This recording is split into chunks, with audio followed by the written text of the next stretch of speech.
The kingdoms of this world have their rise, their progress, perfection, declension, and ruin.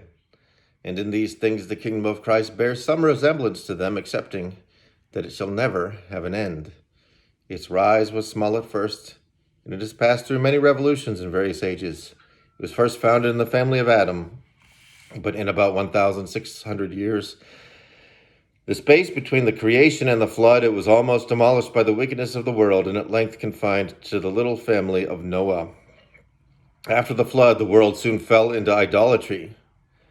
But that this kingdom of Christ might not be destroyed quite, it was erected in the family of Abraham, and among the Jews it continued until the coming of Christ in the flesh. This was indeed but the infancy of his kingdom, and indeed is seldom called by that name. It is the gospel constitution that is represented as the kingdom of Christ in a special sense. This was but very small and unpromising at first, when its founder was dying upon Calvary, and all his followers had forsaken him and fled. Who would have thought it would have ever come to anything, ever to have recovered? But it revived with him, and when he furnished his apostles with gifts and graces for their mission, and sent them forth to increase his kingdom, it made its progress through the world with amazing rapidity. Notwithstanding, it met with very early and powerful opposition. The Jews set themselves against it and raised persecutions against its ministers wherever they went. And presently the tyrant Nero employed all the power of the Roman Empire to crush them.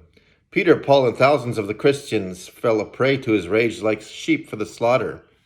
This persecution was continued under his successors, but with little interruption for about 200 years. But under all these pressures, the church bore up her head. Yea, the more she was trodden, the more she spread and flourished, and at length she was delivered from oppression by Constantine the Great about the year 420. But now she had a more dangerous enemy to encounter, prosperity. And this did her much more injury than all the persecutions of her enemies.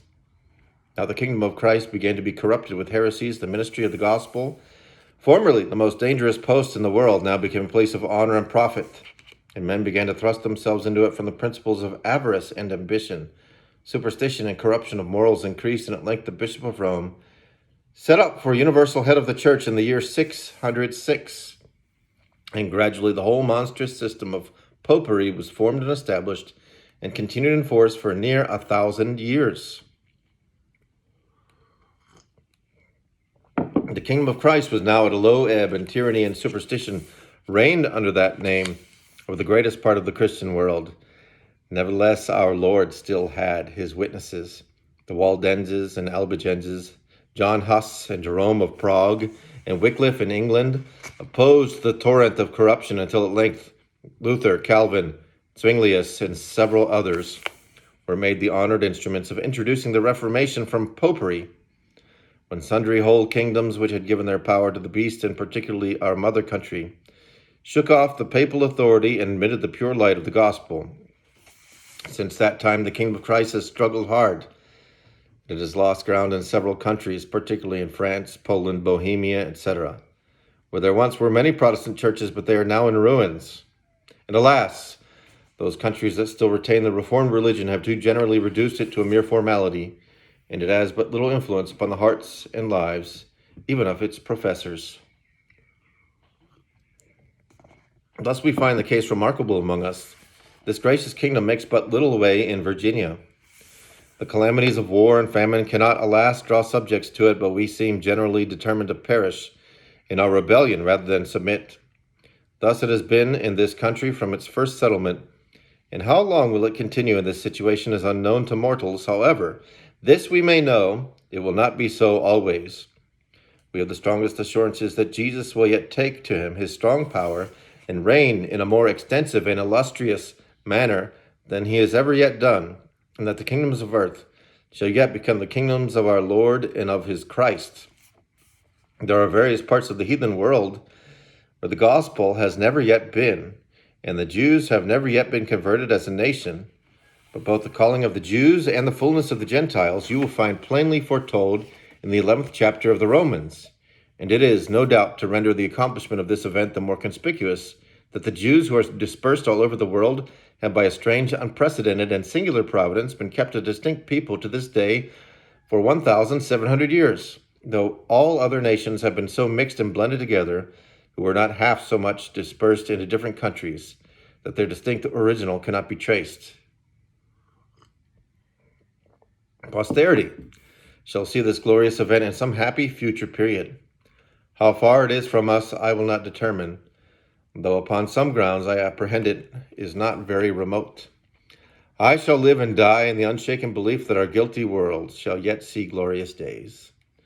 Yes, my brethren, this despised gospel that has so little effect in our age and country shall yet shine like lightning, or like the sun, through all the dark regions of the earth. It shall triumph over heathenism, Mohammedanism, Judaism, popery, and all those dangerous errors that have infected the Christian church. This gospel, poor Negroes, shall yet reach your countrymen, whom you left behind you in Africa, in darkness and the shadow of death, and bless your eyes with the light of salvation. And the Indian savages that are now ravaging our country shall yet be transformed into lambs and doves by the gospel of peace. The scheme of providence is not yet completed, and much remains to be accomplished of what God has spoken by his prophets to ripen the world for the universal judgment. But when all these things are finished, then proclamation shall be made throughout all nature that time shall be no more. Then the supreme judge, that same Jesus that ascended the cross, will ascend the throne and review the affairs of time. Then will he put an end to the present course of nature and present form of administration. Then shall heaven and hell be filled with their respective inhabitants. Then will time close and eternity run on in one uniform tenor without end. But the kingdom of Christ, though altered in its situation and form of government, will not then come to a conclusion. His kingdom is strictly the kingdom of heaven, and at the end of this world his subjects will only be removed from these lower regions into a more glorious country, where they and their king shall live together forever in the most endearing intimacy. For the noise and commotions of this restless world, the revolutions and perturbations of kingdoms, the terrors of war and persecution shall no more reach them, but all will be perfect peace, love, and happiness through immeasurable duration. This is the last and most illustrious state of the kingdom of Christ, now so small and weak in appearance. This is the final grand result of his administration, and it will appear to admiring worlds wisely planned, gloriously executed, and perfectly finished. What conqueror ever erected such a kingdom? What subjects so completely, so lastingly happy as those of the blessed Jesus?